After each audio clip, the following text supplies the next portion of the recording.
Bonjour à tous. Aujourd'hui, je vais vous parler des 13 leçons sur la vie des maîtres, où on parlera du véritable enseignement de Jésus et des sages d'Extrême-Orient. Leçon numéro 1. La grande fraternité blanche et la paix mondiale. Avant d'approfondir l'étude de certaines lois et réalités sous-jacentes aux enseignements des maîtres, il nous semble opportun d'examiner leur champ de vision. Nous devons élargir notre perspective et notre conception de la vie pour atteindre le niveau de conscience de ces maîtres et comprendre l'intégralité de la portée de leur enseignement. Dans un premier temps, nous nous soucierons du domaine qui doit être pris en considération et des tendances générales de l'humanité afin de mieux nous préparer aux tâches qui nous attendent. Avant de choisir les outils et d'élaborer un plan, il faut connaître la nature du champ de vision et son étendue, mais aussi savoir à quel type de culture il se prête, combien de récoltes y seront obtenues chaque année et quel en sera le but. Chaque tâche doit renfermer une finalité qui dépasse notre essence individuelle. C'est ainsi que nous l'appelons. La nature d'un homme est, d'une façon ou d'une autre, vitalement associée à la vie et au bien-être de tous les individus vivant sur cette planète.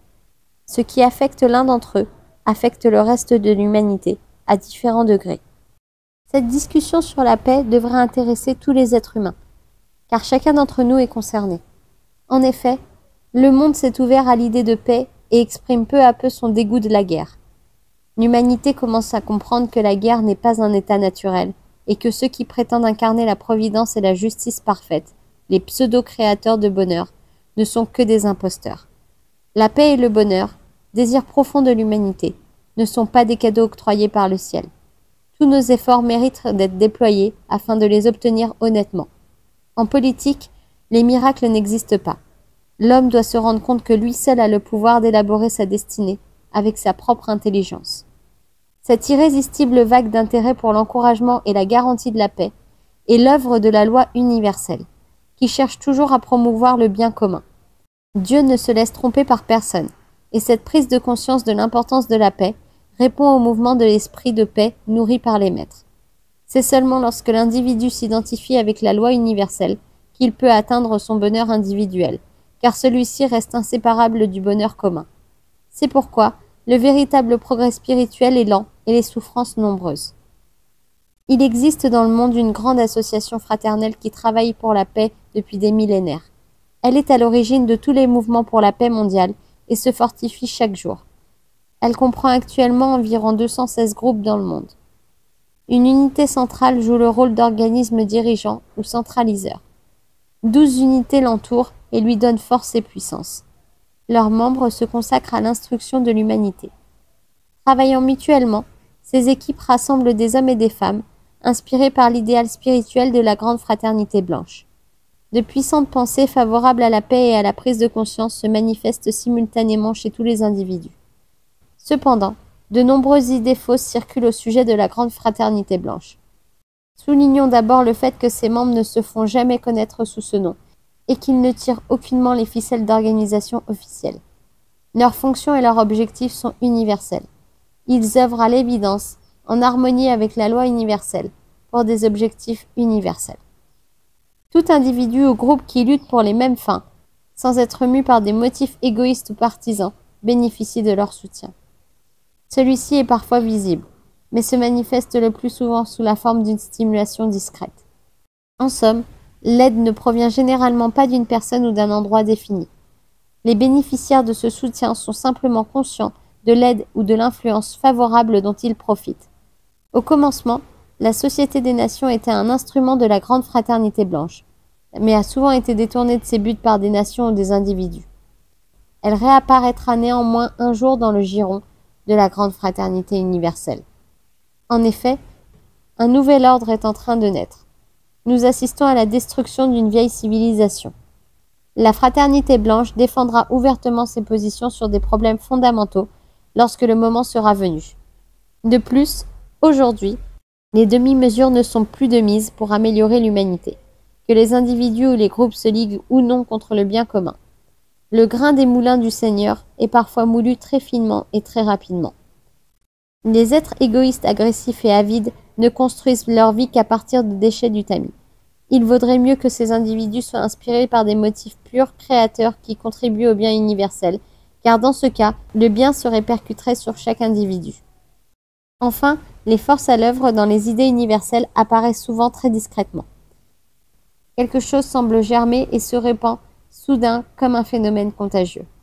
Au même moment, l'esprit de nombreux hommes est encore absorbé par d'autres problèmes, et ceux-ci ne remarquent aucun changement. Puis tout à coup, chacun semble se rendre compte que cette notion est apparue, et qu'elle s'accorde exactement avec ses pensées les plus secrètes. L'homme pénètre souvent dans le nouvel ordre de façon presque inconsciente. Ainsi, nous devons surveiller attentivement les formes qui germent secrètement en nous-mêmes et dans l'espèce humaine. Chacun trouvera ainsi le moyen de progresser le plus rapidement possible et de faire avancer la cause universelle. L'Inde a maintenu la paix grâce à des méthodes identiques à celles utilisées par 216 groupes évoqués précédemment. En premier lieu, ce processus a été initié par 12 groupes, qui se sont ensuite multipliés et continuent à croître encore. Ces organisations ont une influence très importante, qui a imprégné toute la structure de la pensée indienne. Leur travail officiellement a surtout été de nature éducative. Elles font circuler oralement leurs conceptions mises en pratique sous leur direction. Les résultats obtenus prouvent l'efficacité de cette méthode. Gandhi a réfléchi sur la non-violence pendant 20 ans avant d'entreprendre son travail et devenir un fervent partisan de ce principe qui existe en Inde depuis 600 ans. Il a été appliqué par Gandhi, qui a rencontré de nombreux intouchables, leur a enseigné la non-violence et a fait de celle-ci une force efficace. La nouvelle génération a immédiatement repris cette notion à son compte. Elle a compris sa grande efficacité et l'a étendue à l'Inde entière. Cela aboutira un jour à la dissolution du système des castes. Les intouchables sont devenus un problème important car ils regroupent environ 65 millions de personnes. Et étant donné leur influence considérable, ils avaient absolument besoin de conseils avisés. Gandhi est en quelque sorte à l'origine de leur émancipation actuelle. Les membres des groupes mentionnés précédemment, travaillant à favoriser la paix mondiale, ont un entendement spirituel très élevé.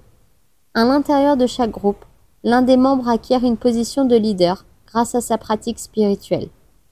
Aux États-Unis, il existe une 60aine de groupes qui appartiennent à cette association. Très discrets sur leurs liens mutuels, ils ne divulguent pas leur lieu de réunion ni la nature de leur activité. C'est pourquoi nombre de gens ne se doutent pas du travail extraordinaire effectué par ceux qui ont reçu la révélation. Nous sommes tellement habitués aux effets de manche et aux manifestations tapageuses qu'une grande œuvre si discrète et si simple paraît inimaginable à nos yeux. Mais si vous y réfléchissez un instant, vous vous rendrez compte que toutes les forces motrices de l'univers sont silencieuses. Ceux qui travaillent consciemment avec ces forces en reçoivent une formidable impulsion intérieure. Cependant, le moment viendra où ils travailleront de façon plus officielle. Le jour où suffisamment d'individus éclairés seront pleinement conscients de leur action. Étudiez votre propre expérience. Ignorez-vous que les influences silencieuses qui œuvrent sous la surface de votre être gouvernent votre vie plus que les facteurs apparents évidents que vous exprimez en parole? Les ruminations silencieuses de votre essence intérieure se manifestent finalement par une expression extérieure. Quand vous vous trouvez dans un milieu qui s'harmonise avec elles, vous n'hésitez pas à les exprimer.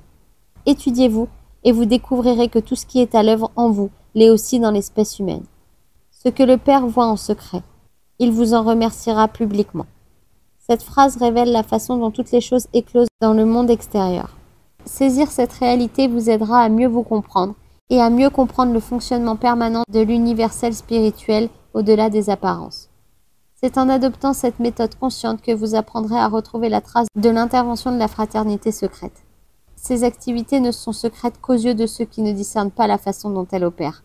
Mais ces forces à la fois discrètes et extrêmement puissantes agissent en nous ainsi que dans notre entourage. Et ne suivant que les individus tapageurs, au lieu d'être conduits vers des issues, nous nous heurtons à des impasses. Nous perdons de vue le sentier de la vie qui se fraye silencieusement dans une voie à travers notre être individuel. Cette fraternité n'est pas à proprement parler une organisation, car peuvent en faire partie tous ceux qui travaillent de façon constructive pour la paix, publiquement ou dans l'ombre. Il s'agit plutôt d'une association d'âmes sœurs qui coopère avec toute autre association ou organisation, désirant œuvrer au profit de l'humanité et de son progrès spirituel. Nos groupes présents en Inde travaillent discrètement, mais c'est sous son influence que se rassemblent les cercles et que se coordonnent leurs activités. De là est né le prix Nobel de la paix. Tolstoï a joué un grand rôle dans l'application de ce principe qui a toujours été défendu par les 9 dirigeants de l'Inde. Il était une âme supérieure, en contact permanent avec le grand groupe central. Bien que les personnes ne connaissent l'emplacement exact de ses activités, ce 13e groupe, le groupe central, a fondamentalement favorisé l'éducation de l'humanité. Constitué de 12 membres, il travaille aussi dans tous les centres d'éducation de la planète. Ces groupes ne font jamais de propagande pour la paix mondiale. La parole ou la pensée silencieuse, émise vers le monde, a bien plus d'influence que les cris facilement déformables. La parole, quant à elle, exerce une force qui s'étend et s'accroît en permanence. Une fois de plus, la sagesse des maîtres s'est toujours manifestée. Tant que les forces constructives travaillent en secret, elles peuvent croître sans être marquées par les individus nuisibles. L'humanité ne se rendra compte des progrès de la force constructive qu'au moment où celle-ci aura complètement miné les sordides structures de l'égoïsme. Cependant, il sera trop tard. Lorsque se produira une désintégration aussi radicale et seulement à ce moment-là, les activités de la fraternité se dérouleront au grand jour pour faire éclater la vérité dans l'esprit de tous. Le phénomène ne résultera pas de la peur d'une agression, mais du fait que les hommes connaîtront la façon la plus efficace de provoquer un grand mouvement constructif pour améliorer l'humanité.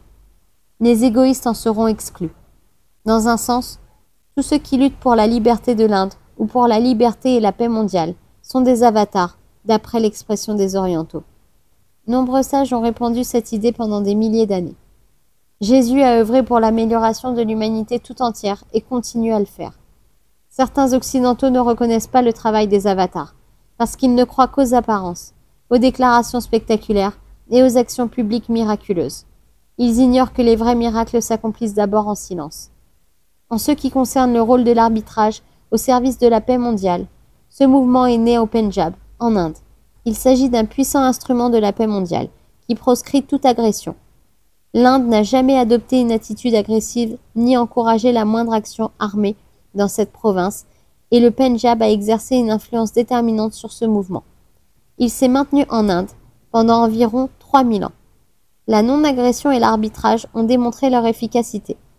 Consciemment ou inconsciemment, inspiré par l'influence silencieuse de la Grande Fraternité, W.J. Bryan a réussi à obtenir des traités de paix avec toutes les nations, à l'exception de 4. Jusqu'à présent, aucun homme politique important n'a osé reprendre son œuvre. Elle sera poursuivie un jour, lorsque se formera un comité rassemblant des hommes inconnus du grand public, mais dont l'autorité sera reconnue par les organisations et groupes pacifistes qui travaillent de façon désintéressée pour la paix mondiale. Si tous les grands financiers soutenaient ce mouvement pour l'unité, cela aurait une influence déterminante pour la paix. Plus de capitaux disponibles pour alimenter la guerre. Ainsi, la coopération régnant entre toutes les nations du monde, nous n'aurions plus ni de crise ni de boom économique. Une autre façon d'abolir la guerre. En fait, la coopération commence à apparaître, et ceux qui ne respectent pas le nouvel ordre seront mis au banc de la société.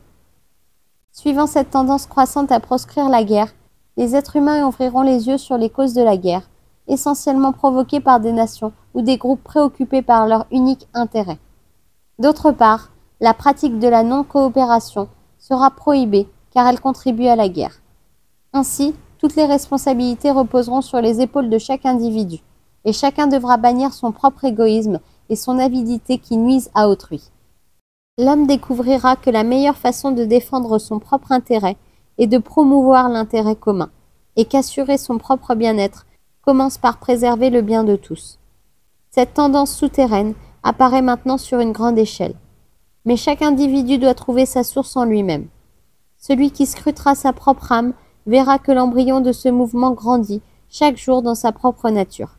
En se propageant d'un individu à l'autre, il croîtra et continuera un puissant mouvement international, devenu le but ultime de toutes les activités humaines. C'est pourquoi, de même que l'individu qui n'obéit pas à cette tendance éternelle de sa nature intérieure sera détruit, de même des groupes, des institutions et des organisations religieuses, des peuples et des nations disparaîtront, laissant le monde aux hommes respectueux de la loi de Dieu. Toutes les théories modernes montrent clairement que les changements doivent s'opérer d'abord à l'intérieur de l'être humain. En effet, un individu peut être un facteur de désintégration du groupe dont il est membre si sa propre nature n'est pas en harmonie avec celui-ci, œuvrant au service de l'humanité et inspirant sa conduite extérieure. Avant d'agir pour la paix universelle, un être humain doit trouver la paix en lui-même. résultat d'un long et profond travail avec les forces invisibles. L'individu doit comprendre le sens de la paix, tant au niveau personnel qu'au niveau de chaque nation. De cette manière, il projette cette influence et contribue au développement spirituel de son époque. Le mouvement pour la paix est certainement l'un des facteurs décisifs de l'enrichissement de l'esprit. La politique sera bouleversée par ce nouveau système. Or, aucun programme réellement efficace ne pourra être lancé tant que notre structure politique perdurera. Ceux qui resteront en harmonie avec la tendance actuelle recevront des forces extérieures toute l'aide qu'ils seront capables d'obtenir. Ils la capteront, consciemment ou inconsciemment, mais de toute façon elle leur sera fournie. Certains ont progressé au point de connaître et de reconnaître son existence. Par la suite, lorsque le mouvement souterrain des forces constructives se généralisera, les partis politiques fusionneront probablement en un parti unique, pour simplifier la tâche des gouvernements. Ces changements auront lieu à l'intérieur de notre système politique et aboutiront à un seul organe législatif. Une maison divisée contre elle-même est destinée à s'écrouler. Ainsi, la meilleure partie de nos maux politiques s'évanouira. Ce processus naîtra au sein de chaque État grâce aux mutations qui s'y seront produites. Aux États-Unis, on assiste à la naissance d'un mouvement national. La paix est ici. En saisissant clairement ce principe, vous devenez aussitôt, sans le savoir, membre d'un groupe de travail. J'espère que ce chapitre vous aura plu. N'hésitez pas à me poser des questions dans les commentaires, je vous y répondrai avec plaisir. Belle journée à tous.